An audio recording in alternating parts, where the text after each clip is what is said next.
Bonjour, bienvenue dans ce bulletin vidéo de Info Météo de ce 13 août 2013. Alors, nous allons un petit peu aujourd'hui discuter de l'évolution pour les 7 à 10 prochains jours et vous montrer les différents scénarios qui sont envisagés par les deux principaux modèles, toujours les mêmes, d'un côté le modèle des États-Unis et de l'autre côté le modèle européen que vous avez à l'écran à l'instant. Alors, de grandes tendances se dégagent, c'est évidemment comme d'habitude à 7 ou 10 jours d'échéance que les choses divergent un petit peu. Comme j'ai eu l'occasion de vous expliquer, donc pour l'instant le temps est quand même relativement agréable, un petit peu frais pour la saison il est vrai, mais on ne peut pas vraiment se plaindre. Et l'évolution pour les, disons, 4 prochains jours est assez positive, puisque l'anticyclone qui se situe sur le proche Atlantique va donc étendre son influence sur nos régions. Et nous pouvons voir que par exemple, vendredi 16 août, eh bien, c'est donc bel et bien un flux venant essentiellement du sud au sol et plutôt de ouest-sud-ouest, sud-ouest en altitude,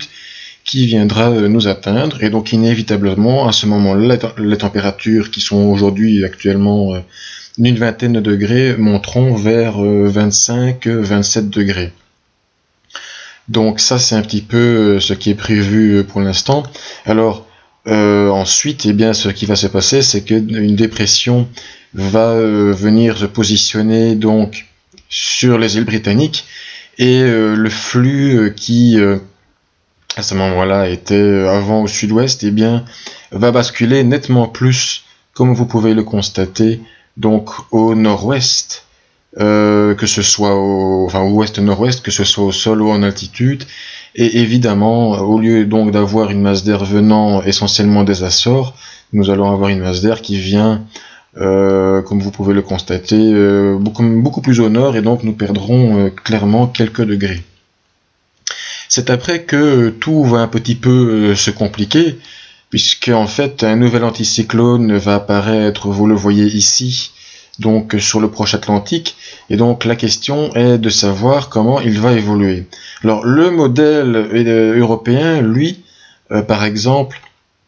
en 168 heures, voit toujours l'anticyclone, donc plus ou moins au sud-ouest, avec un vent qui vient au nord-ouest, et cet anticyclone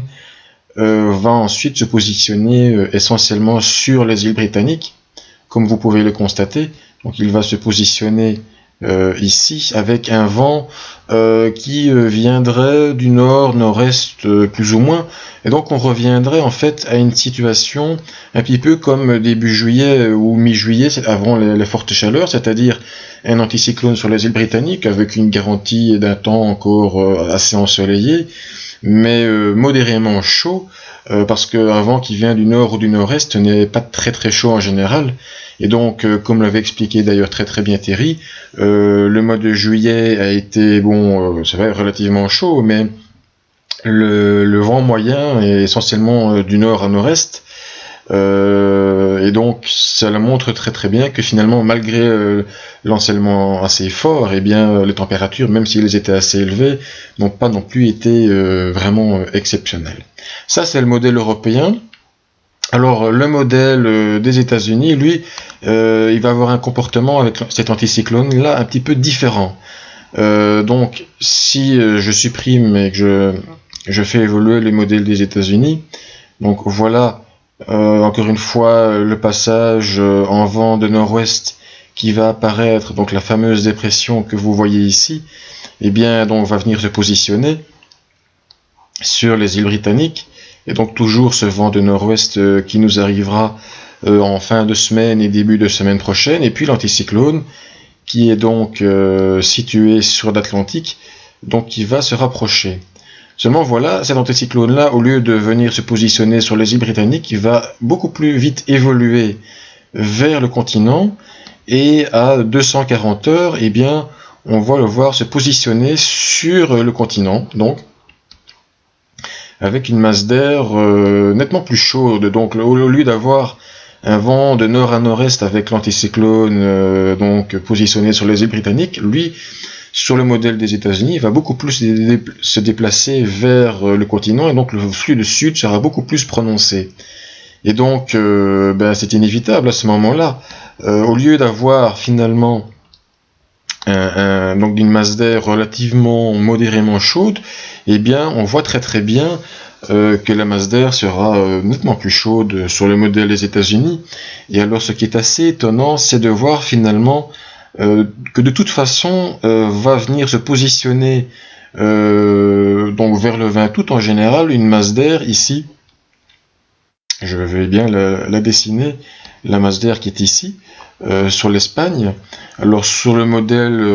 donc états-unien, on voit qu'elle va se déplacer vers nos régions. Si nous prenons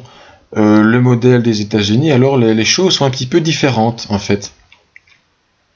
Si je me positionne donc à 168 heures, on voit quelque chose d'assez intéressant, à savoir donc que vous avez effectivement cette réserve d'air chaud, mais on voit les isothermes, l'isotherme 16, l'isotherme 12, l'isotherme 8, excessivement serrés, avec finalement un fort gradient thermique entre par exemple le nord de la France, qui se situe dans une masse d'air pour le 20 août à plus 6 degrés à 1500 mètres d'altitude, alors que par exemple sur le nord de l'Espagne, eh bien, vous avez une masse d'air beaucoup plus chaude à 22 degrés, et donc un gradient thermique entre le sud-ouest de la France et le nord de la France, la région de Lille, dans une quinzaine de degrés, ce qui est quand même assez important. Et donc il y a une grosse incertitude à 10 jours environ, 10-12 jours, 7 ou 10 jours, pour savoir si cette masse d'air chaude qui se trouvera sur l'Espagne va faire le grand saut vers nos régions. Et cela, eh bien, on le voit très bien aussi dans le diagramme du modèle des États-Unis, c'est-à-dire que vous avez effectivement des modèles qui se situent plus ou moins ici, puis vous en avez d'autres qui se situent ici. Donc soit on se situe à 10 degrés, toujours à 1500 mètres, soit on se situe beaucoup plus entre 15 et 20 degrés, donc il y a une forte différence entre les scénarios, et donc on repère bien là, effectivement, le fort gradient thermique qui se situe sur la France. Alors ou bien la masse d'air viendra plus du nord-nord-est avec le scénario européen qui se situe plus ou moins ici, donc de températures modérément chaudes de 20 à 25 degrés ou autour de 25 degrés, ou bien des températures de 30 degrés voire plus selon le modèle des États-Unis. Cela doit encore être résolu, et donc la discussion aujourd'hui dans ce bulletin portait essentiellement sur cette divergence et cette différence de température qui avoisine quand même, selon les scénarios, une dizaine de degrés, ce qui n'est pas rien. En tout cas, les prochains jours seront clairement agréables. Un petit creux viendra intervenir donc dans environ 7 jours, et puis après, normalement, un temps relativement agréable devrait revenir. Alors, il faudra savoir, est-ce que ce sera un temps modérément estival, ou alors est-ce que ce sera un temps pleinement estival, voire très estival, donc avec une différence de température qui pourrait aller vraiment du côté de 10 degrés entre le scénario modérément estival et le scénario pleinement estival. En tout cas, nous resterons à l'affût de cette différence entre les modèles,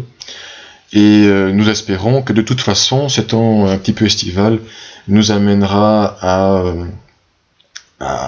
récupérer éventuellement quelques orages en fin de ce temps estival pour mettre en pratique le partenariat que nous avons lancé aujourd'hui avec Belgorage, et que nous serons pleinement heureux d'appliquer à 100%. En tout cas, voici donc ce bulletin d'info météo qui se termine en ce 13 août.